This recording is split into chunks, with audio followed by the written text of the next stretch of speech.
No preço da passagem, que agora foi reduzido, mas que tinha sido aumentado, nós gostaríamos de saber, com absoluta clareza, se foram computados os recursos que esta Casa, de uma maneira, na minha opinião, incorreta, aprovou a redução do imposto sobre serviço. Esta Casa autorizou que as empresas de ônibus diminuíssem de 2% para 0,01%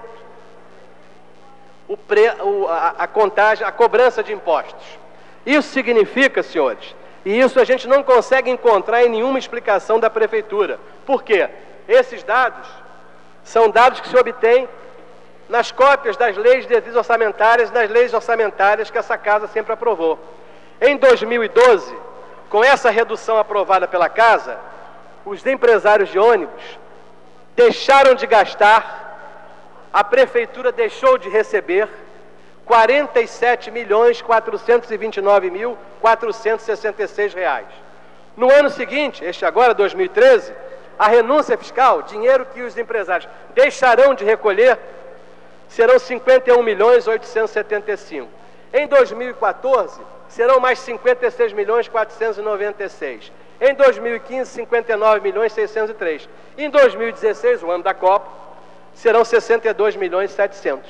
Ou seja, isto aí dá uma média de 55 milhões de reais por ano que os empresários de ônibus deixam de recolher para o governo, que o governo fez uma renúncia fiscal com o voto desta Casa e que agora é preciso que esse recurso entre em algum lugar no preço da passagem, porque os proprietários de empresas de ônibus, 4 consórcios, vocês sabem que houve uma licitação, eram 47 empresas de ônibus, 40 dessas 47, 40 se juntaram em 4 consórcios, e esses 4, que representam o controle de 4 ou 5 famílias, dominam os contratos entre a Prefeitura e as empresas de ônibus.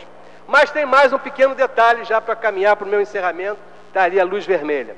Além disso, o governo deu mais dinheiro para as empresas de ônibus, que nós não sabemos se está computado no preço nesse cálculo fenomenal de ônibus.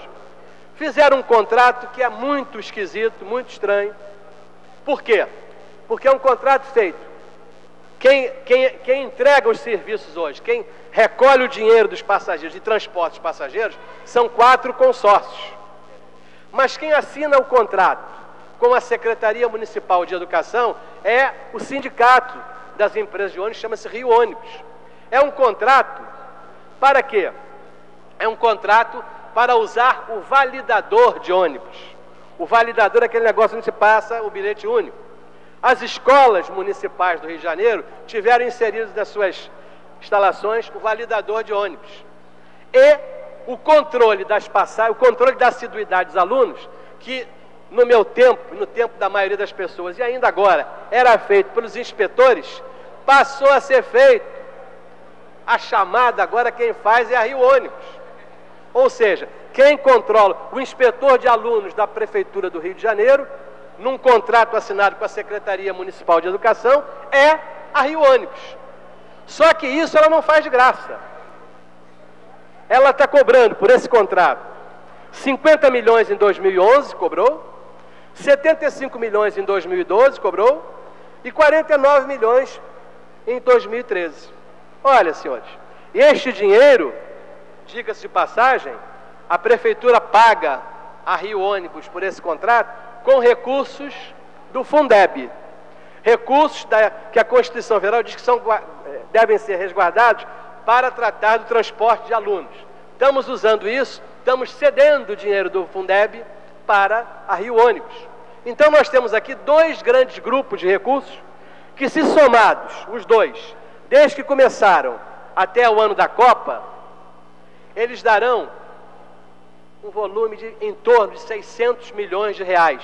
Ou seja, metade do Maracanã que o Sérgio Cabral reformou. Metade do dinheiro do Maracanã, se é verdade que foram 1 bilhão e 200, 600 milhões, ou seja, é meio Maracanã tipo FIFA. Isso vai ter que ser esclarecido.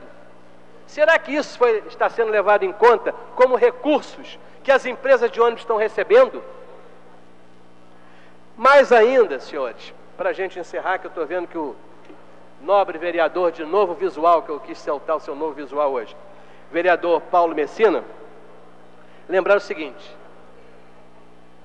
uma comissão parlamentar de inquérito, ela precisa fazer o quê? Fazer um inquérito, avaliando uma série de dados. Se existe caixa preta, caixa branca, caixa amarela, ou seja, o que significa dizer isso? Que tem coisas, recursos, condutas que não estão sendo vistas até agora. E é esta comissão parlamentar de inquérito que tem condições de fazer isso, dentro da lei, dentro do que manda a Constituição brasileira. E é isso que se espera, tanto vocês estão aí, quanto todos nós que assinamos aqui a Constituição da Comissão Parlamentar de Inquérito, é isso que nós esperamos que aconteça, que todas essas explicações sejam dadas, que sejam explicadas de uma maneira clara, que até agora nós não entendemos, porque a única vez em que foi pedido ao prefeito pela imprensa, a imprensa cobrava do prefeito como era a equação do aumento de preço, ele colocou a equação. Continuamos sem entender o que acontece. Por isso, pedimos a todos os senhores, para encerrar, e evidentemente que esperamos que a sessão de hoje, era importante ter sessão hoje, que era importante que nós conversássemos com todos vocês sobre isso. Que nós, que a Casa Legislativa, dissesse a vocês: sejam bem-vindos nessa casa. Nós não temos absolutamente por que temer a presença de vocês aqui. Vocês estarão aqui cumprindo um ato de cidadãos, vindo aqui cobrar daqueles que são responsáveis pelo parlamento da cidade do Rio de Janeiro aquilo que nós deveríamos e temos que fazer. Por isso, agradecemos a presença de vocês e pedimos a vocês que continuem sempre nos fiscalizando, sempre através das redes sociais, da presença física, nos ajudando a ter este trabalho de fiscais, que somos parlamentares fiscais dos atos do Poder Executivo. Muito obrigado, senhor presidente.